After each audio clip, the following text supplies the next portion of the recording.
This week's episode is brought to you by the home and auto insurance brand Canadians trust most, Intact Insurance.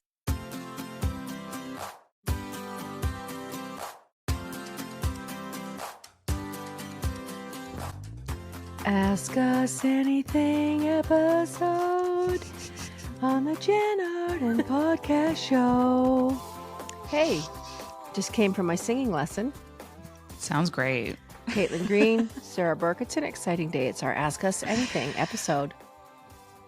It's kind of like a summer adventure. I like doing this in the summer. I don't know why. It feels right for a themed episode. Mm-hmm. This and the holidays. You can kind of do no wrong. Mm-hmm. We will do another one because the questions are fun, eh? There's a lot of them. Yeah. We have so many questions, you guys, but as promised, our Patreon members, which there are now 143 of you. Yay! We're so excited.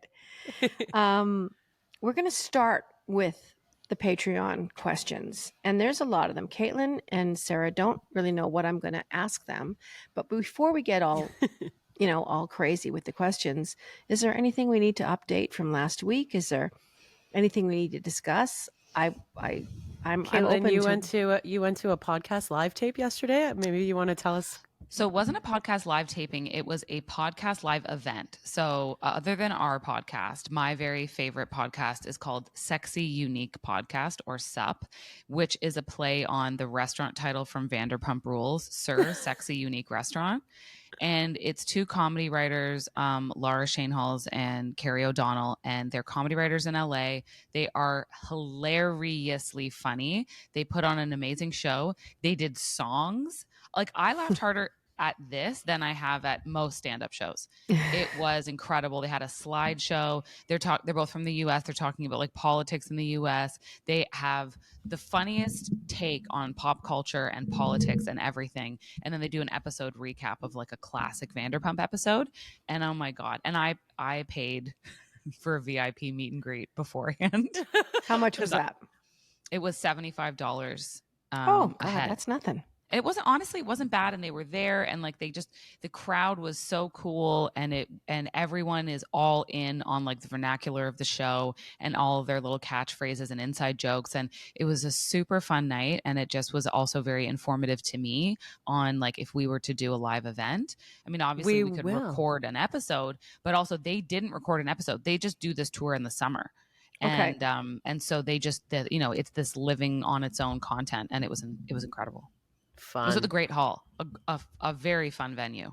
How many seats is that? I don't know. I would guess there was 200 people there at least. Okay.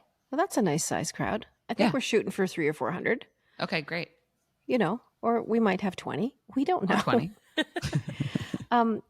Sarah just stayed at my house. She's an excellent house guest. Her and her friend Erin did my Jann Arden Invitational Golf Classic for Enviros.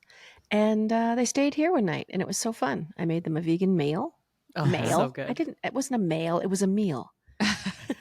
But I'll tell you what, and this score is very high for me, Caitlin. And these girls stripped all their sheets off early in the morning, got them in the wash machine, all their towels and everything, and made the GD beds. Yeah. Everything was made. Everything was done. The pillows were placed meticulously. Perfect. I think Sarah took a picture of the I had to because there was like 7 pillows. I was like, I'm going to try and remember how to jigsaw this back together. Oh my gosh. They were fluffed and then chopped. I don't think I did the chop. I don't do the fluff and chop. Come on, guys. Well, Jan, if I ever come and stay, you'll be like, what are these? And I'll be like, fluffed and chopped pillows. Okay. Well, listen, we have so many questions to get to. And I'm going to tell you right now, we're not going to get to all of these questions because it was pretty spectacular. Patreon guys, we're going to nail your questions first. We're going to go. I'm just going to start right out of the box. Here's our first Patreon question. Megan from Saskatchewan.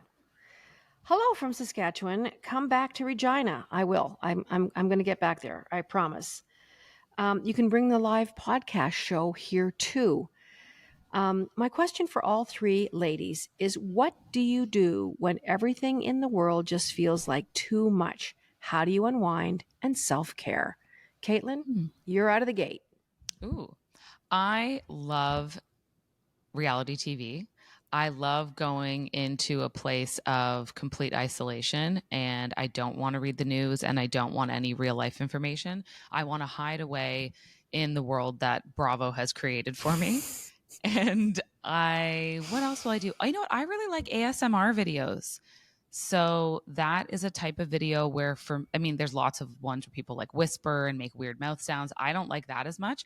I really enjoy watching people clean. I'm a clean freak. So I love watching people fold towels with a very relaxing instructional voice on how you fold your towels or fold your napkins or iron. I just think it turns my brain off and sends me into like a meditative state. So I really enjoy that. And I also love running. I love going for a run, and energetically very different than my ASMR. I have a playlist. It's a shared playlist with two friends, and it's deafening dance beats. And I go on the treadmill and I crush as hard of a difficult of a run as I can get while I essentially damage my hearing listening to dance beats.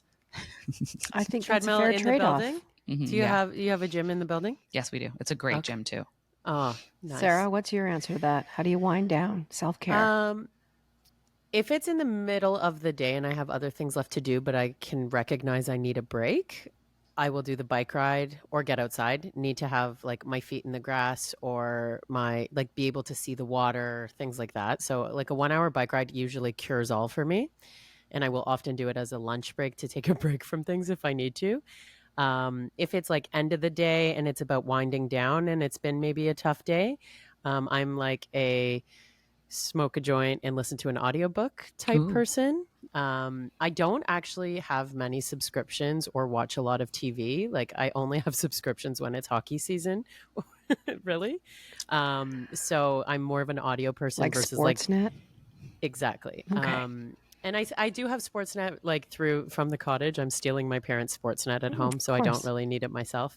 But yeah, other than watching like Blue Jays and hockey, I don't watch a lot of TV unless there's something like a documentary I want to like check out that I'll pay for. But yeah, audiobooks all the time, very relaxing for me, I would say. Jan, over to you. Oh, I thought I was going to be exempt from this. Nope. No. I love doing so many things. I live by myself in the trees. I love hanging out with my dog. And I don't really get stressed out. I have to tell you, I'm on an even keel, but I'm older than you guys. And I'm just in a point in my life where things just do not get to me. Shit doesn't get to me. Yeah, the world sometimes, politics or war or shit happening on a daily basis that comes at you like a freight train the moment you open your eyes. But like you guys, I like being physical. I go down into my little stupid gym and I do the elliptical, I ride the bike, I do a little bit of weights, I walk around my yard. I love reading, love reading. Now I'm reading 3 books at a time. I do something autobiographical, I do a novel, and I do something historical. And I do like 20 pages of each book every night. So I'm going to bed now at 5:30 p.m. Just so I can get my reading in. So you'll do 20 pages of like say book 1, then you switch over to book 2, or you rotate every night? No, I All read in all one 3 night. in a night. Oh, I love that. I love it. And I don't get confused. They're like, how do you keep track? I know exactly what's going on. So maybe it came from being paranoid about, am I ever going to get through all these books in my room that I've been buying? But Yes. yeah, love to read, love hanging out with my friends, love having friends over. I love watching movies in my movie room with friends, making popcorn and going down there. I usually have people here a couple times a week. But I think generally being creative, love writing. It's Mhm. not a job to me. Love writing music. And I also love doing fucking nothing. Mhm. I like people like, do you ever stop? I'm like, I stop all the time. Sometimes I'll just sit out on my deck, or if it's in the winter, I'll sit in front of the fire, or I'll just I love keeping in touch with people. I like doing that. I'm a texter. I love reaching out. I'm a FaceTimer. Love doing that. I think it's really important, those social connections, especially when you live alone. But yeah, things like that. Do you guys ever get Cool. facials or like go to the spa? Yes. Oh, I went to the spa last week See, while in Calgary. I think of that too. I'm like, okay, yeah, no, that's good. If I'm upset, I'll book a facial. And if one of my girlfriends is telling me she's upset, I'm like, go get a facial. Yeah. Yeah. And What was it called again?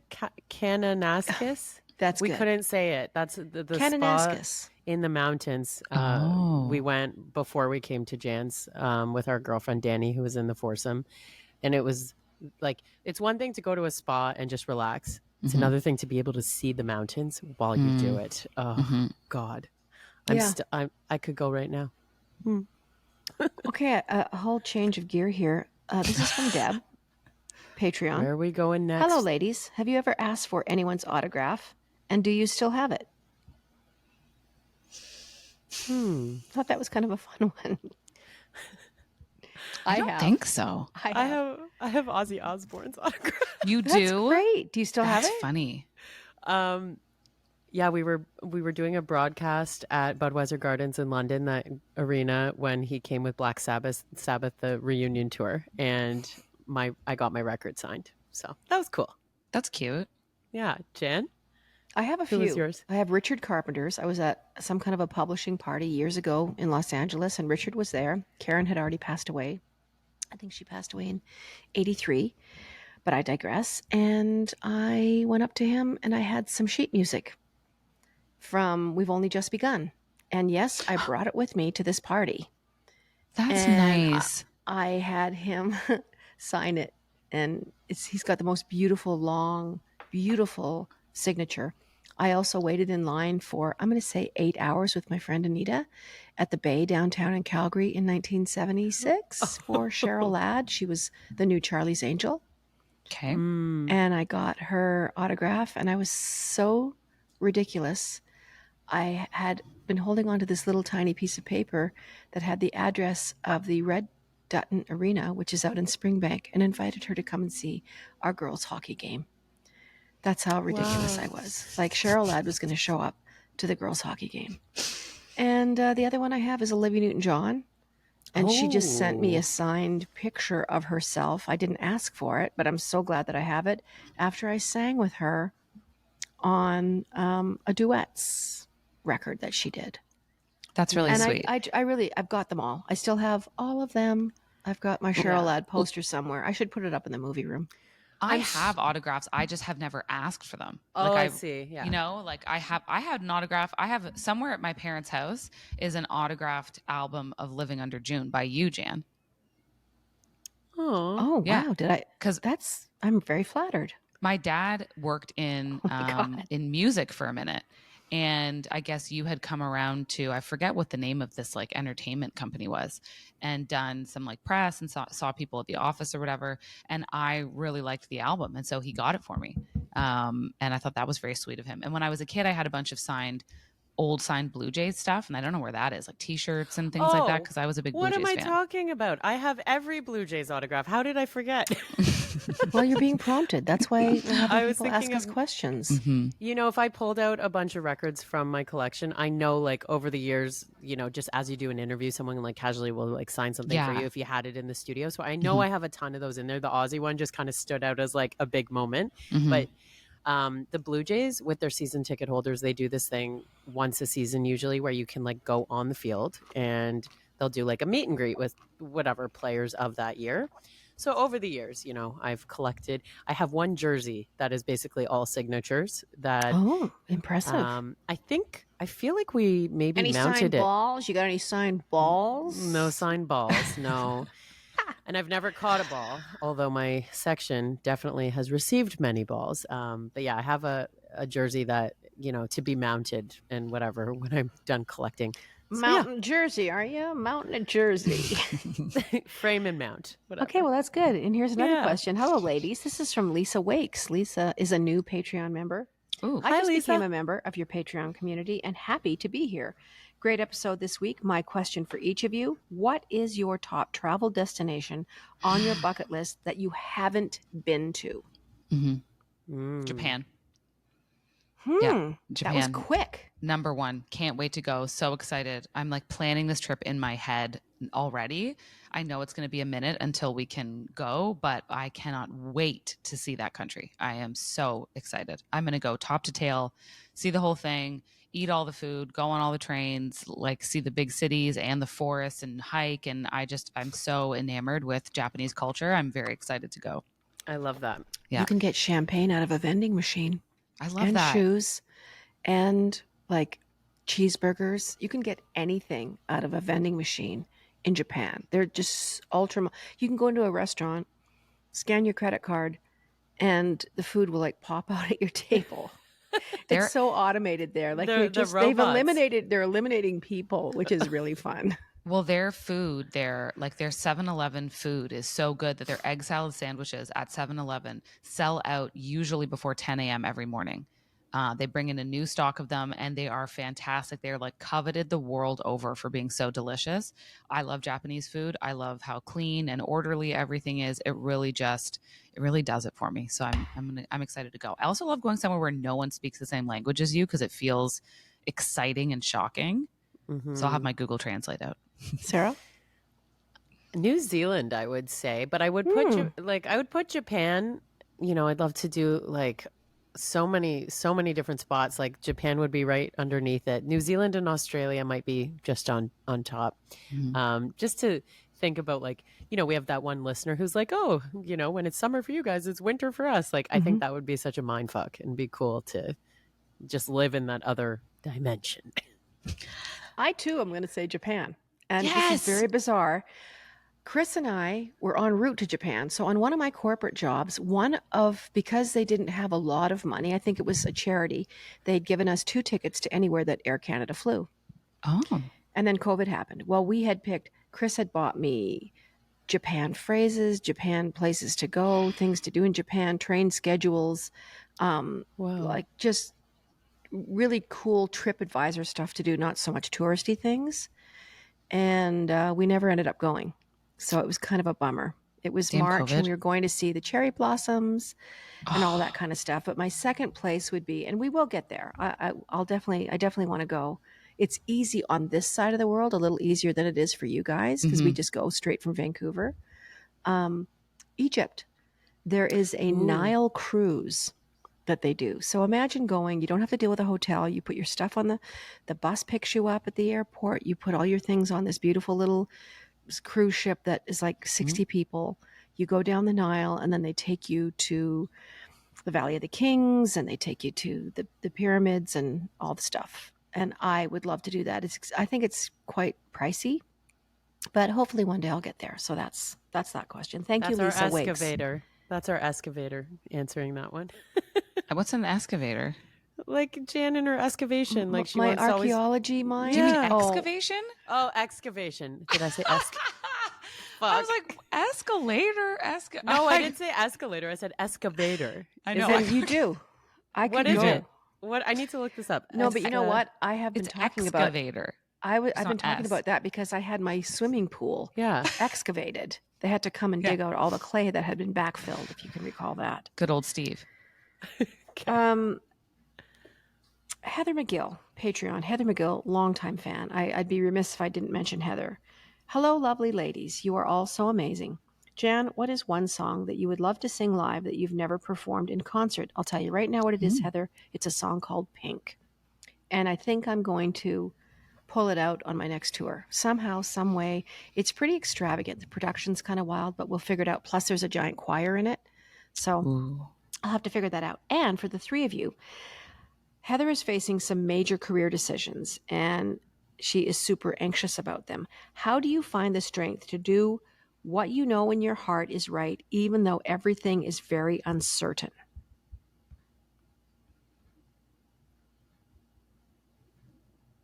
I feel like I want more info. Can I phone a friend? No, I'm joking. Like when you I have feel- moments when you are not exactly sure how to move forward, what are the kinds of things that you might tell yourself? I think we can be a little bit more general about this without knowing the specifics.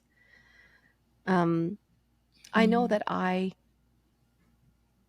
trust myself implicitly. And at my age, and I know, Heather, you're a little bit younger than me. You have a young teenage daughter. I think your daughter is in her teens now. I just don't doubt my decisions. And I'm not worried about making the wrong decision. Mm-hmm. And she and I have talked about that before. You know, my mom used to say to me, Jann, the hardest part is making a decision. And the decision doesn't have to be the right one. And that really shifted how I thought about making up my mind about things. And my dad said something similar too when I went to college for the first time when I was 19 and I didn't know what to take, and I took theater arts, and he said to me at the dinner table, well, you'll sure as hell find out what you don't want to do. So true. And that is a different way of looking at things. So don't worry about making the wrong decision, Heather. I mean, that's my humble opinion. And you will get to where you're going. Sometimes it takes us a long time. It took me 5 years to end a relationship. 5 years that I knew at the beginning of that 5 years that I should be out of. And I just wasn't in a place in my life where I could make that decision. Mm-hmm. So my wrong decision was to stay, but I still think I did the right thing in hindsight. Yeah. I don't think you'll ever go wrong with taking action, generally speaking. I think my larger regrets are periods of inaction. So that's what I think. Because, you know, at least if you're doing something and switching it up and changing it, you're moving forward in some way. But I think, you know, inertia creeps and you don't want to get stuck in the muck for too long. So if you already have that gut feeling, just do something about it, whatever that something looks like for you. I think my pause there, where I was thinking about that question, was because I often feel like my gut does make the right decision. I don't think about those things too much. And, you know, just piggybacking on what you both said, you know, every failure is a lesson. So there's really not like, it's a win-win situation, whether you're learning a lesson and changing something in your path forward, or, you know, you made the right decision and things went well. So that's my sort of take on that.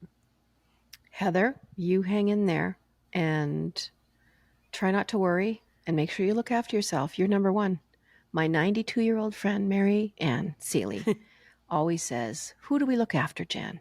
Who's first? And I'm like, me. And she goes, that's right. And trusted friends can help there too. There's this analogy of like, even if you're just an individual, the board of directors. And on your personal board of directors, there should be a few different opinions that you value from like all different perspectives, you know, and that can help you make decisions if you find yourself frozen in what to do. Like, you know, I have one friend that I always talk to about business stuff. I have one friend that's more about personal stuff, and they can, on the same subject, give you two different perspectives that might help you make your choice. We love you, Heather. Next question, and then I'm going to, you guys prep because you're going to ask the next few questions, but Okay. I cannot skip Arlen, Arlen. And Arlen is, well, first of all, I want to read her comment because it's really interesting. She said someone recently asked her what it felt like to be in love at your age at 77. And she told the person asking the question she had no clue because, number one, I've never been 77 before, and I haven't been in love since 1983. Number two, I have avoided romantic relationships like the plague since that time. Number three, I'm pretty sure falling in love is facilitated by hormones, and I don't have any. Ha ha ha. But I'll ask my panel of experts, which I guess is us. Oh. Now that I have the question and the experts, I realize you guys are all too young to even know this. So I'm going to have to come up with a new question. So she asks us individually. Caitlin, she asks you, if you could only teach your son 3 things, what would they be? Oh, I think I would try to teach him how to like cultivate a very valuable inner circle, probably. You know, the whole belief that you're like the sum total of the people you spend the most time with. I think that rings pretty true. So I would want that. I also feel like I would want to teach him how to be curious sort of about the world and himself, and like a kind of like a curiosity about how things work and what makes people tick and how to navigate yourself. And then lastly, I'm going to try real hard to have him be way better with money than I was when I was younger, because that's ultimately security, you know, in our capitalistic society. So I'll be like, I'm going to be on him about finances. You're already doing everything so great. I look at you with such awe. You and Kyle are just, what a lucky boy. We love him. It's really fun to watch. He's so cute. Him and his outfits, and I just want to bite his kneecaps. I'm just going to say that. Good luck. I mean, they're so big. You know how you just want to do raspberries everywhere, and there's something that happens to us as grown ass adults that you just, know what's wrong in your head to want to bite fingers off. It's called cute aggression. There's a Cute name for aggression. it. It's called cute aggression, and it's a real compulsion that people have because it's the cutest thing you've ever seen, and you can't Yes. handle it. Your Yeah. brain There it is. can't handle it. You're going to bust your teeth off doing that. I know. Okay, from Arlen, and this is Sarah, what is your biggest pet peeve? And I think this is a great question for you in particular. Oh, God. I feel like if I had to sum it up, whichever environment you're in, if you are having your conversation so loud that someone else cannot have their own, like on an airplane, like at the gym. I might have stopped going to the gym because I couldn't stand hearing the people while I was working out. Amen, sister. Like I just want to turn around and be like, I shouldn't be able to fucking hear you over this fucking music. Like I get so angry. Might also be part of the ADHD stuff. Anyway, on the airplane on the way home from Alberta, No. you know, these three lovely girls, like the girl beside me was turning around to talk between the two chairs to the two girls behind her. Shut the hell up.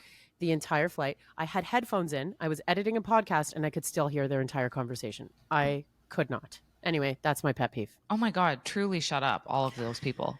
And the people who okay, this is my last one. I realize I'm on a rant. The people who hold their phones like this here, like this.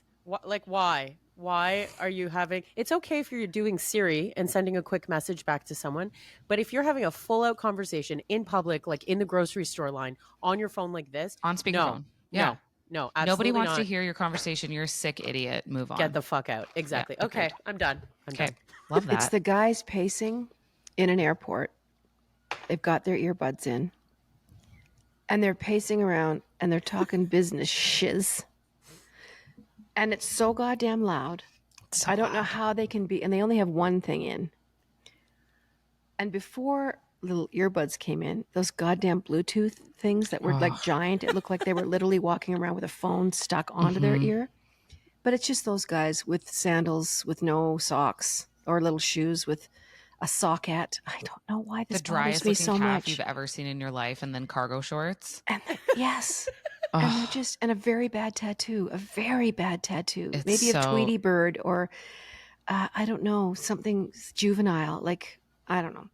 But yeah, the talking out loud, Sarah. Well said. can't. Okay, I'm going to hand it over to you. You guys can ask a few questions if you have them in front of you, or if Do you there's- have more Patreon questions since they I've are I've our got so VIPs, many. There's Caitlin? a billion.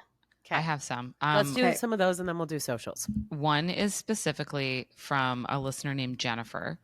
And she said that she has 3 questions, one for each of us. She said, Jan, my favorite song of all time from you is Counting Mercies. Are you able to share where the inspiration or the meaning behind this song came from? Very quickly, I love Counting Mercies too. I've been finishing my tours for probably a decade with that song. Mm-hmm. It's about passing away, I think, basically. I think it is about mortality, essentially, and realizing that you did the best you could with the information that you had at the time as a person.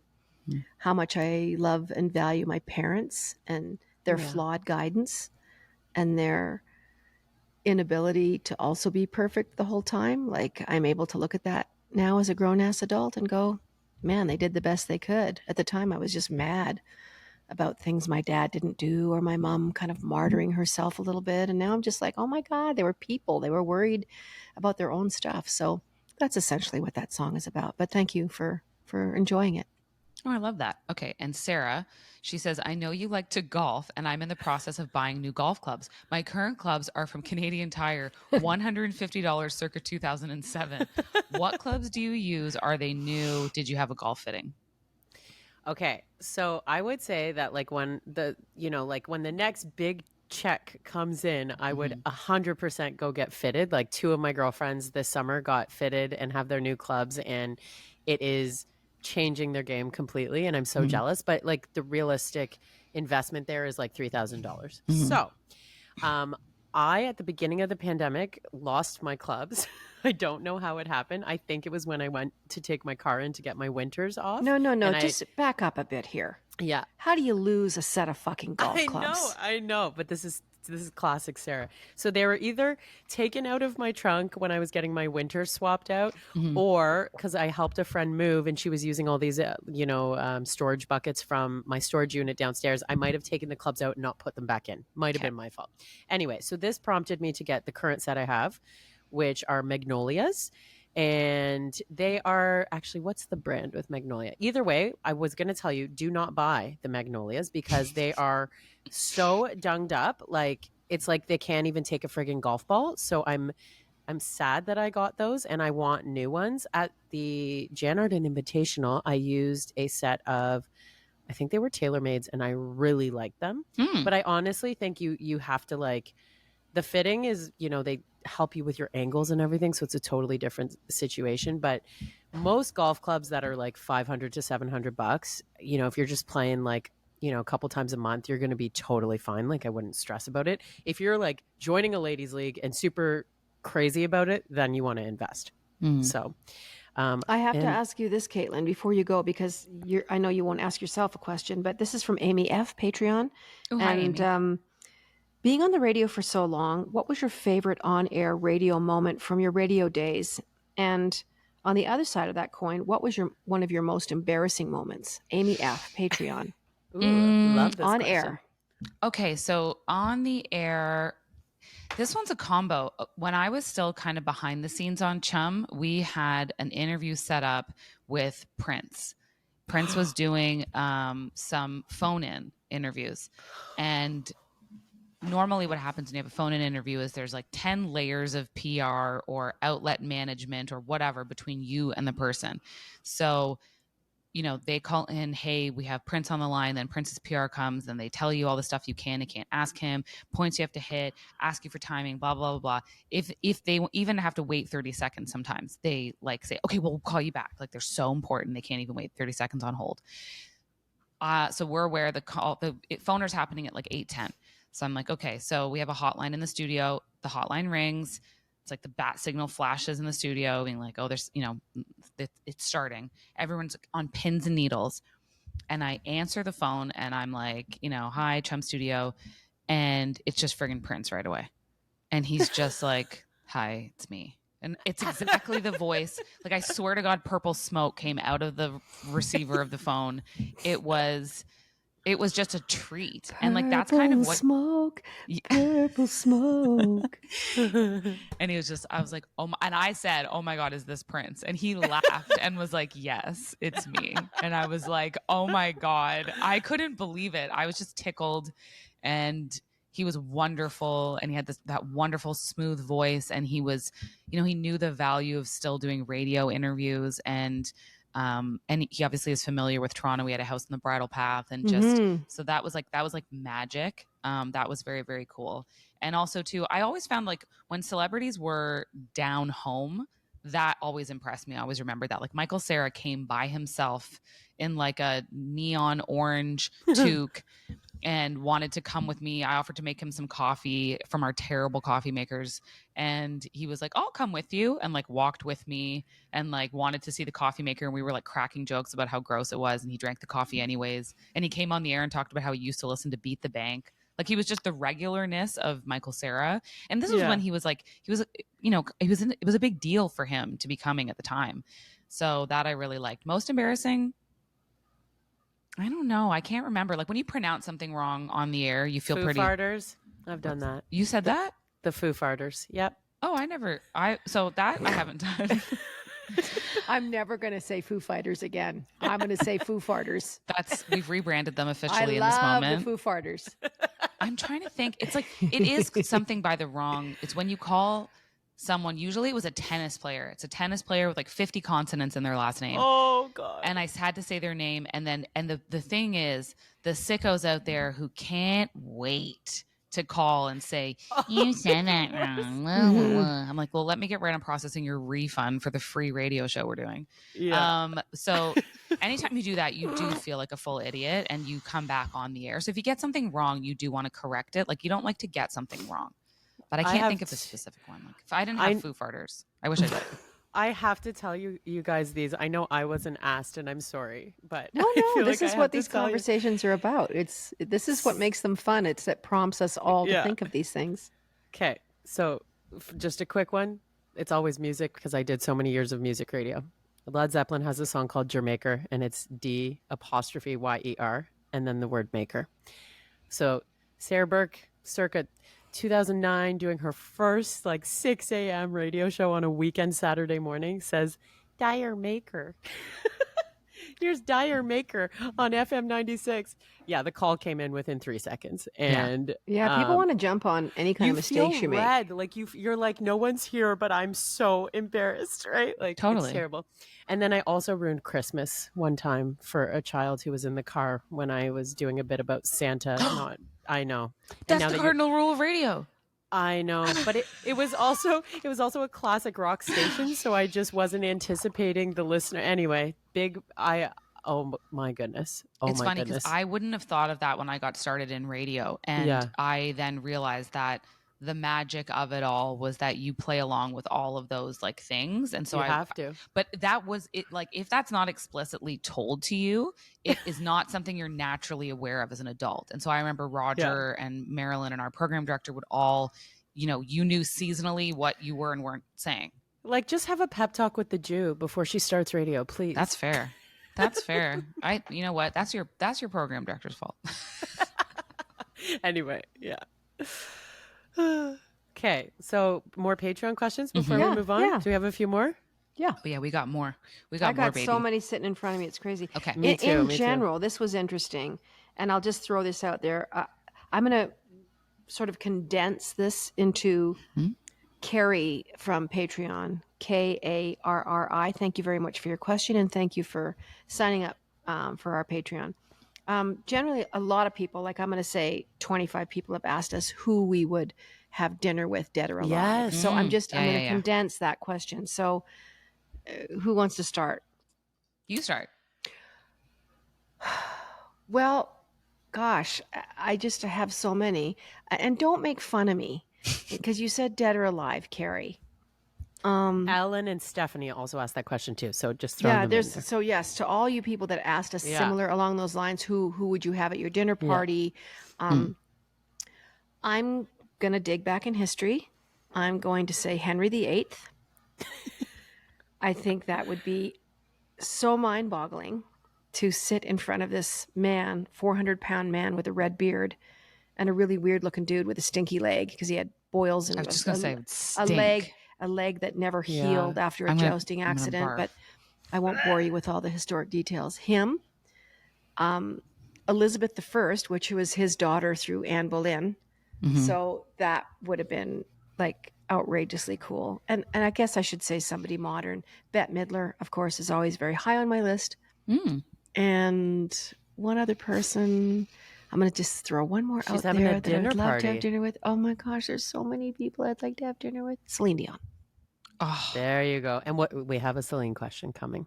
Okay, we do. So that's it. That's my dinner. Okay. But I'm very, very earnest about Henry VIII and Elizabeth I. And his stinky ass leg. They would both be so stinky. I don't even know. She used lead makeup on her face, that white makeup. Her teeth were rotting out. Okay. I'd probably have to just serve some kind of peacock covered in sugar and cinnamon. I don't know. What would I serve? Honestly, what are they going to eat? They probably have like little rotting nubs for teeth. You're going to have to give them pablum. That's what they can probably eat. They might want something from Planta, They might. They probably just want an orange because they're all dying of scurvy. Ew. Back in the day is gross. Can I pick Hitler so I can kill him? Just kidding. Then I would mess up everyone's timeline, but I could. Yeah. I don't know. I would appreciate it. Could you guys do it if you? I could poison him. Like I could have dinner with Hitler and I would just poison him. Yeah, like seduce him and then like, I would just put it in his soup. I would just put like rat poison in his soup or something that's like, I don't know. Send your letters to the women. No, to Caitlin Green on this one. If you have issues with me killing Hitler, I have issues for you. I would back you up. I would be your getaway car driver. Oh, love this. And love this. No, I'm there for I take you. out I'm Pol there. Pot, Genghis Khan. Let's really just see what. I want to hear who you would actually have dinner Okay, with. fine. Come Rihanna, on, come on. obviously. It's Rihanna. Oh, I'm nice. Yeah. obviously hanging out with Rihanna. We're going to try and make these dreams come true, folks. Not so much the dead people, but not so much Hitler. So yeah, definitely Rihanna. I love Conan O'Brien. I have revered him since I first saw him on like late night. So I would love to speak with him. I adore Tina Fey. I have a huge amount of respect for her. So I think she would be a real thrill to talk to. And I'd probably like to talk to like a saucy politician. I'd love Bernie Sanders. I'd love to hear what he has to say about stuff and like the state of the world and like because I feel like he'd give it to you real. Like he none would of the hey you people. Oh my God, Andy Cohen. What? Jan, thank you for doing this for me. Andy Cohen, I'm obviously. sitting here in front of you going, what is happening here? Why isn't it like Andy Cohen? Yes, okay. Andy. Yeah. Okay. Well, you know, I sat beside him in a theater in New York. I didn't say one word to him. I smiled. I smiled and I grabbed his wiener, but that was it. No, can you imagine? I didn't say one word because I thought he does not need a lunatic woman to go. I didn't say one word. I smiled. I sat down. I looked forward. The glass menagerie was Sally Field. It was the most. I mean, it was heavy. Okay. Anyways, okay. Sarah. Okay, current times, it's easy because I have forever been obsessed with the frontman of my favorite band ever, which is Weezer.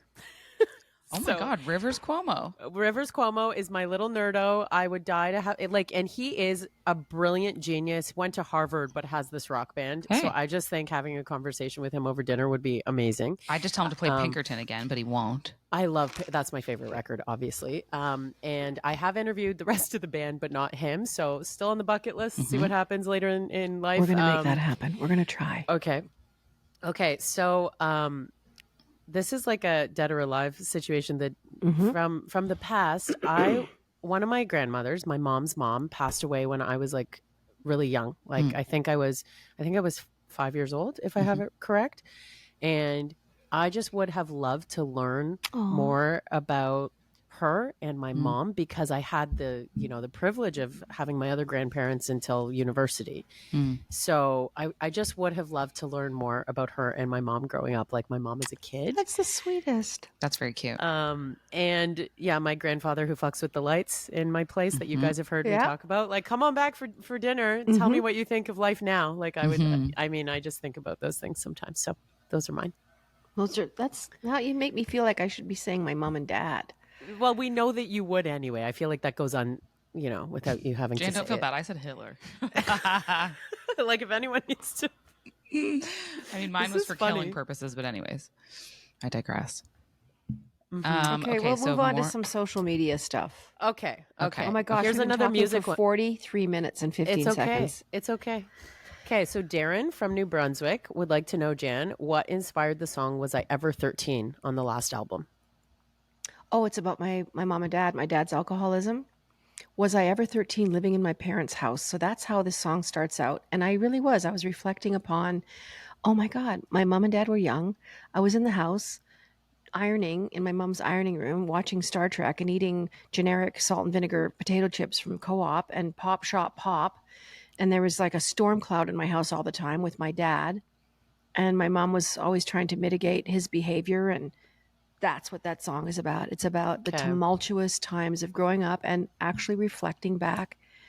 And I go on to say, was I ever 15? Was I ever 18? Was I ever, was I ever that person? And it just seemed very hard to believe. So I wrote a song about it. Okay, awesome. I'm going to do some more like quicker fire ones here, and then I'm going to save the deep ones that we might do for bonus content. Janeth, if you were being evacuated from your home, you can only take two things with you. And Jan, besides Poppy, what are the two things for all three of us? Poppy's not one of them? Poppy's not one of them. So like you're basically Poppy's in your little knapsack thing. What other two things are you getting? Oh my gosh, there's my phone. I'm sorry, that's terrible. And I would probably try and grab my stack of diaries because I write every night when I'm in bed. It doesn't matter if I'm exhausted. It doesn't matter if I write 8 words. I am so fucking tired. The plane just landed. Goodbye. July 19th. I would grab that. And they're fairly substantial. There's a big stack of diaries. Yeah. And there's a box with my mom's diaries from the time she was a kid. Like she started writing at about 10, 12, 13 years old, and I would grab those.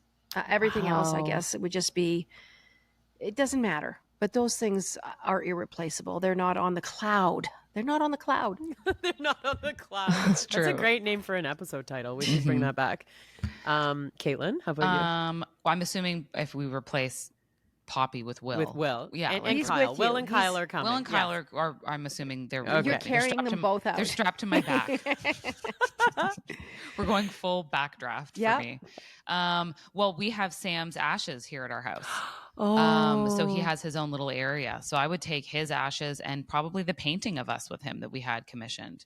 And also, Aw. well, my husband gave me a necklace, like sort of to commemorate his passing too. It has like his initials and this little, it's from this really amazing jewelry designer out of New York called Foundry. So yeah, I feel like it would be a grab between those three. All things Sam. Okay. I love that. How about I you, Sarah? think my puffer. Because like, How Your else are you asthma gonna make it out? puffer? yeah, my Oh asthma God, puffer. that is so depressing. But you have Your to. house That's is on fire and you need your it's asthma puffer. like when the zombie apocalypse hits, I'm only as good as how long my puffers last for. So Shit balls. I know, but it's okay. So puffer being one, and I would say, Jesus. I'm sorry. I you don't think of Pinkerton, stuff like the this. album. Pinkerton, Yeah. the album, signed by most of the band except Rivers. Are you being Okay. quite serious right now? Yes. Okay. Okay. Okay. Yeah. Okay, then what's your next rapid fire for us? Oh yes. Okay. Here we go. This one's a quick one. Danielle, what's your favorite venue to play? Jan. I mean, I would love to say that Caitlin and I play venues, but you know. We know. My favorite venue to play? Yeah. Oh my gosh. You know, I love so many of them. There's some of these crazy casinos that I freaking love. These casinos that have like 5,000 people, the seats in them, and they're like big warehouses, and there's something about them that are so fun and so charming. That's There's a big casino in Niagara Falls that I absolutely love to play. There's a casino in London, Ontario that I love to play. Like, I like doing the casinos. I'm not this big You like the fancy Western schmancy fare. thing. And I've played all over the world. I've played the Sydney Opera House, which I didn't particularly like. I was with Michael Bublé, and it was okay. It was kind of weird building, but I don't need fancy. I played a high school gym in northern Alberta at a little town. I'm trying to remember what the town was. Chris would know. I'll try and find out before this podcast is Yeah. on. And they had all these folding chairs out in the gym. And it was just part of a tour years ago. And we had the greatest time ever. Massey Hall is okay. I liked it before it Just got okay. remade. I liked it before it was remade. Yeah. I liked the old dressing rooms that you could just feel the bodies of the Anne Murrays and the Gordon Lightfoots and the Joni Mitchells Yeah. and the Suzanne smell them Vegas too, and the actually. hundreds and hundreds of artists that had been through there, Prince being one of them. Ooh. And when they redid the building, it kind of knocked something out of there that is just, it'll never be the same. So it's Yeah. okay. I have a terrible time hearing myself in there, but yeah, Okay. Oh. give me a okay. casino, and I'm a happy girl. That's so Okay. funny. Karen that. says, if you had to choose a different career path other than the one you've chosen, what would it be for all three of us? I feel like I know Jan's, but go ahead. No, What- I'm not what is going. it? I just answered one. Caitlin, you go. I know Jan. Jan's an archaeologist. Yep. See? I thought you were going to say teacher. And I'd love to be teaching archaeology. You combo them. I'm trying to think. I know what mine would be, and it's so weird. Do yours, because I Okay, while kind you're of don't thinking. know. Dentist. That is weird. Okay, now you're fucking Okay. with me completely. I'm not fucking with you. When When I I pierce an abscess with a little metal tool, I'm gonna be Ugh. sick. No, when I was growing up in grade 2, they made us put a thing on the wall. It was like, in the year 2000, I will be, and I was proudly a dentist, and I always wanted to be a dentist. I still to this day love going to the dentist. I can't I want to be I'm shocked. I want to be Look everything. at these pearly whites. That's true. You wanted to be what, Caitlin? I want to be everything whenever I watch it on a movie. So like if I watch a spy movie, I'm like, I want to be a spy. If I watch a legal drama, I'm like, I should have been a lawyer. I want to be a surgeon. I want to be, but I will say when I was a child, I wanted to be a cartoonist. I wanted to be an animator. Ooh. I was obsessed. Yeah. I was Cartoons obsessed Do you with have Calvin that and Garfield Hobbes. book? Oh, there was a Calvin and Hobbes and a Garfield, like learn how to do the cartoons books. I had mean, both of The those books. Far Side. I was obsessed with The Far Side. I grew into The Far Side. Obsessed. But I'm not joking. I have every single Calvin and Hobbes. I basically had them memorized. I read them every single day. It entirely formed my childhood view of the world and sense of humor, which I don't know if that's good or bad. My teachers probably didn't like it very much. And then, and I love Far Side. I loved satire. I loved the like dry, sarcastic, satirical take that you could pair with an actual like cutesy looking cartoon. I thought that was really. You're doing the new podcast art next time we need it. Done. I'm not good. That's the problem. I wish I was good. I'm not good. I am not good. Yeah, but what is good anyway? Yeah. Good is in the eye of the beholder. If you like doing something, you don't have to be good at it. You just need to like doing it. Yeah.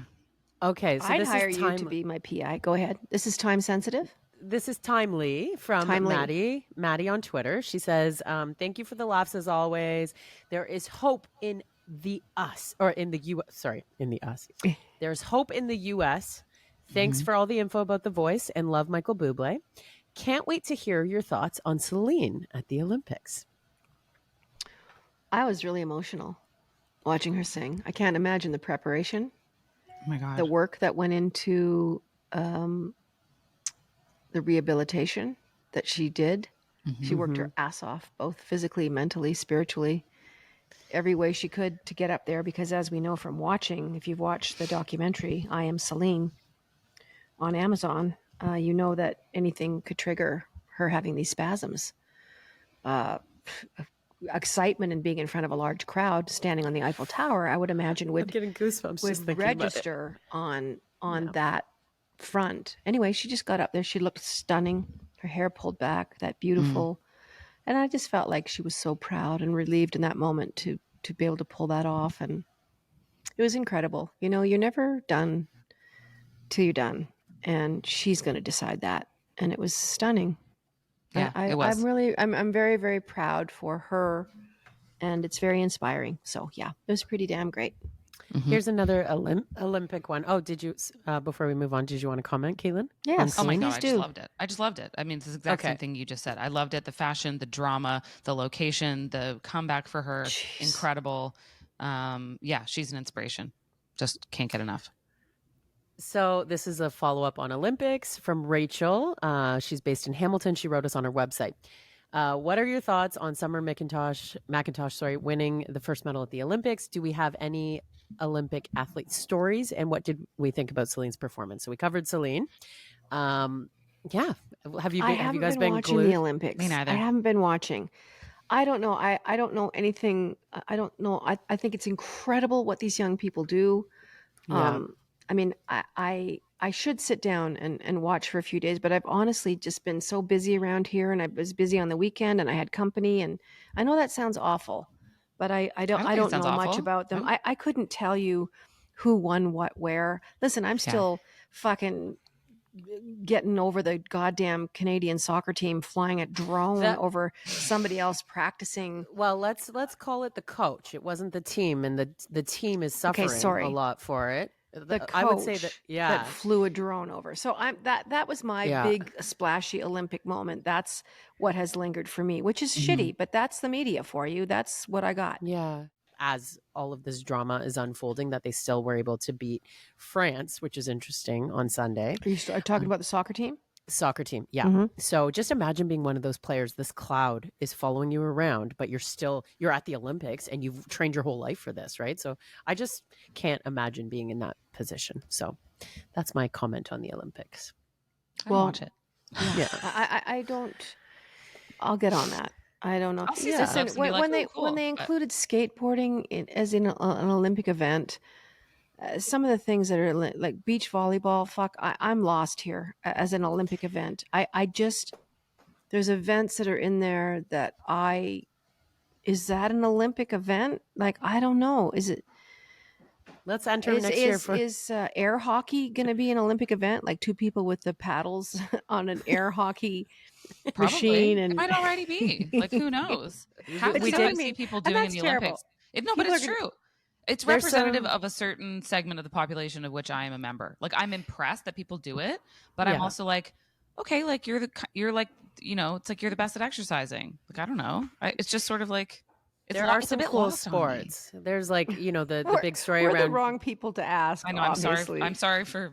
If you ask me about reality TV, I'll have a But PhD thesis. I so am blown away by the athleticism, the dedication. People dedicate their lives to doing these sports, and it is awe-inspiring, and I'm gonna watch more. But I don't watch any sports. Like Yeah. so I'm just not that person. Yeah. Anyway, Yeah. moving on. Yeah. I was just going to say, and congrats to our first medals in fencing and judo. That's cool that, these women are coming home with our first medals in these sports. So it's exciting. Okay. Do we want to throw to our Patreon for the rest of our questions today? I'll tell you what the questions are, and then maybe you'll want to subscribe on Patreon to hear them answered. How do we feel about that? Okay, yeah, How do we go feel go. about that? That's Do what we call it. a tease. Over there, we're going to talk about karma. We're going to talk about regret. And maybe we'll also talk about who we'd like to interview on this show. Okay. Okay? And maybe you'll meet my foster puppy. Okay. Maybe, if you want. Yeah. A little meet and greet. No, that'd be perfect. We Okay. will definitely be doing that. Listen, we've had so many questions today. I feel like I should end with one question, and it's from Russ Sure. Richards. And that's a great Russ, question. Russ would like to know, basically, what a secret that we might have that nobody else knows about, that they're about to find out here on the Jann Arden podcast. Something that, let's put it this way, Russ, I'll rephrase it for the girls. Something that most people don't know about you. How about that? Because secrets, I don't know. Anybody? Is there anything I've that already people talked don't know about the you? mosque parking lot. I talked about shitting my pants in Cologne. I mean, that was... We don't keep a lot of secrets from you I guys. was just gonna say, I feel like I'm an oversharer, if anything. I used to bite my nails. I bit my nails for many, many, many years. Mm-hmm. That doesn't surprise me because your nails always strike me as quite short, so I could see that. Yeah, I bit my they're nails. longer now. But I keep them... This is as long as they get. I used to bite my nails Okay. too. Interesting. Yeah, I stopped. I don't know. It's pretty easy to stop. I used to eat ice cubes a lot. I still kind of secretly really like them, and I used to love the way freezer air smelled when I was a child. It's true. It's a random thing, but okay. But I mean, that just made me think of it like a strange addiction. I ate ice cubes. I would fill a full glass of ice with ice, and I would then fill it up with just a little bit of water to start the melting process. 'Cause I don't want to go in there like super, like just right out of the freezer. I needed a slight melt, but I liked the way when you would be in the grocery store as a kid before they had the everything behind the doors. Remember when they would just have that like big like open pit freezer With the one? plastic strips hanging in front of it? Sometimes plastic, sometimes not. And it would just be the coldest aisle in the grocery store. And I would stick my whole damn head in there. And the cold, clean smell of that freezer air, and probably Freon when I think about it, I was obsessed with it. I loved it. And then I thought that the ice I thought of mine. I thought that the ice cubes tasted kind of like the way freezer air smelled. And so I ate them all the time. And I love ice cubes. I love those little tiny ice cubes you get at hospitals. The ice machines in the hospitals. Oh my God. If I'm at a hospital, I'm bringing a giant jug with me because I'm loading up on that tiny ice. I want one of those machines, actually. Okay. Jann, what about you? Or Haven't is I the nail biting? Well, I mean, nail biting, I occasionally will tweeze fairly lengthy, long black hairs out of my chin that aren't very attractive. I just want everyone to know that. I do that. You should get laser. It's not something I want people to know, but it's right there. Just get laser. And I have to really keep my eye on it because sometimes I wake up in the morning and it's a foot long. No. What else? I have, I talk about freaking everything. You do. It's You true. do. I don't have anything, but Russ, I appreciate it. If I think of something really secret, I'm going to bring that up. You'll tweet but him. that's it. Oh, my nipple was pierced for 2 weeks. Jesus Christ. There you go. Okay. For why 2 weeks? Did it get infected? Is that why you took it No, out? I just was like, what am I doing? Oh, I did it when I okay. was drunk, and I was like, this was a bad idea. I did it with 5 of my other girlfriends. We were all leaving Halifax at the same time. We were all moving out, and we went day drinking. It was Margarita Mondays at Mexicali Rosas, and we all had a lot of margaritas, and then thought that we were going to, in unison. Ow! Like I just need to hold my breath. Like I can't even think about it. I mean, yeah. I don't know. I do, admittedly, and doctors have told me this, and camp counselors have told me this, and teachers told my parents this. I have a very high pain tolerance. So I think of all of us, I fared the best. And like most, I think a lot of them kept theirs for a long time. I didn't. Like 2 weeks in, I was like, this isn't for me. I just Okay. it was for it was team spirit. I'll say that. Okay. Drunken Okay. team spirit. There you go. I once stole a chapstick from a variety store, That's and rock and roll. this comes from another secret where me and my best friend at the time, her name was Lori. We used to go to this little variety shop, and we'd get our snacks, and then we would sit outside with our bikes and eat our snacks. And we were best friends forever. Like we laughed so hard this one time, and it's burned into my brain because I was wearing gray sweatpants, and we laughed so hard that I peed my pants. Oh, you peed gray sweatpants. Gray sweatpants. You can see why it's burned into my brain. I think I was maybe like 12 years old, 10 years old. Like you don't pee your pants at 12 years old. And yeah, so there's one of my secrets. I had to ride my bike home with my pee gray pants. Love that. Yeah, that's really all I got, I think. That's makes you human. I think this has been very, very interesting. Yeah, and I've learned a lot today. I've learned things that. No, I'm kind of blown away by the Japan thing. To be honest, it's a big old world, and that the fact that the three of us, who all have lots of different things going on, are very attracted to that culture and to that place, and we better get there. And I'll be very jealous whoever goes first. I know, me too. Or we're doing a podcast live tape, so let's get the Japanese fans out. Let's go. Let's get the Japanese Board of Tourism on board. We should. Guys, I'll pitch that. Okay. You just pitch, phone the consulate. Anyway, that's our show for today. Once again, Patreon.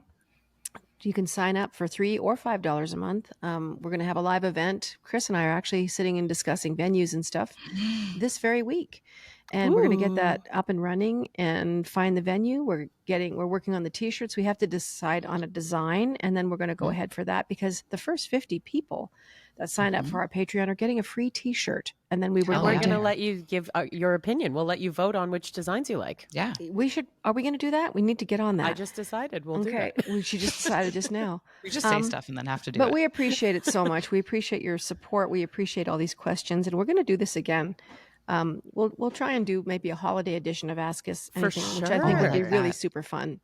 But once again, Caitlin Green, Sarah Burke, you guys are awesome, and it was a lot of fun today. I just had a great time. I learned the odd thing or two, and we will see you on the other side. We're going to continue this discussion for 15 or 20 minutes on the Patreon page, and probably answer some stuff that will make us squeamishly uncomfortable, but only the Patreon members are going to hear what that is. So thanks for listening. Leave us a review. You can find us on all your favorite podcast streaming devices. Wherever you find your favorite podcast, that's where we'll be. So we'll see you next time. Toodly-doo.